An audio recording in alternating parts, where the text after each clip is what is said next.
Tonight, a new lawsuit is pushing for cruise lines to staff lifeguards at children's pools on board after several recent drownings. Local 10 investigator Amy Viteri talked with families who are living with this tragedy and takes a look at the law critics say didn't do enough to protect them. It was like beyond a nightmare. For several days, 4-year-old Ascanio Atzia lay in critical condition after nearly drowning just an hour into his family's cruise vacation. It was January of last year when the family, visiting from Italy, boarded Royal Caribbean's Oasis of the Seas at Port Everglades. Ascanio's mother told us via Skype, 1 minute her kids were in the toddler pool, the next was a parent's nightmare. Really, in a matter of seconds, we realized that our son wasn't there anymore, and we started looking for him. He was at the bottom of the pool. He'd made it to a nearby current pool. After 5 minutes underwater, Ascanio didn't have a pulse. His mother says it was passengers, not cruise staff, who jumped in to perform CPR. A week later, he regained consciousness. The family has now filed a lawsuit. How many children have to die on their cruise ships before they decide to put a lifeguard on their ships? Maritime attorney Mike Winkleman represents this family and others who have lost kids to a cruise ship drowning. They're pushing for lifeguards at pools on board marketed as kid-friendly. We're going to have a lot of people listening to this saying, parents are responsible for watching their children. Absolutely. There is 100% an element of parental responsibility involved in this. But let me tell you, when you're on a cruise ship, your guard is let down, you're on vacation. Cruise lines tell Local 10 they have signs, just like hotels, saying no lifeguard is present. A Royal Caribbean spokesperson told us, we do not have nor plan to add lifeguards on our ships. I think the families should know that they are taking this risk.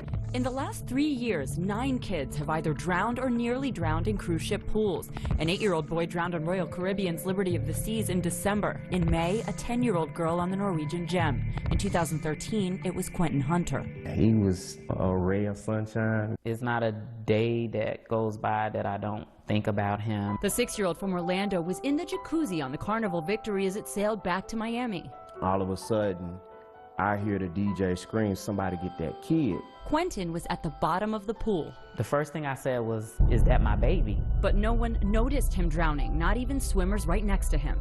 It's silent, and nobody, unless they're trained to know that he was in distress, would have known he was in distress. Once again, the hunters say it was a passenger who jumped in to help as they waited for medical staff. It just went south from there. The family took legal action but got nowhere because of a law they had never heard of called the Death on the High Seas Act. On the books since 1920, it allows no compensation for pain or suffering. There's only a reward for loss of income, like the death of a family provider, meaning a child's life at sea is essentially worthless. I just broke down crying because I'm like, okay, so you mean to tell me that this just goes away for them? The hunters say no financial payoff would bring Quentin back. They just want to keep another family from going through this. Somebody looks at this and say, okay, enough is enough.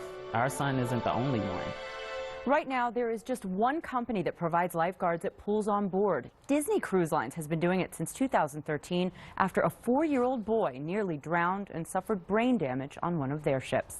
Amy Viteri, Local 10 News. Amy, thanks a lot. The Cruise Lines International Association, which represents the companies, tells us member cruise lines continues to assess the need for further action beyond current practices, including evaluating the level of supervision of pools on board.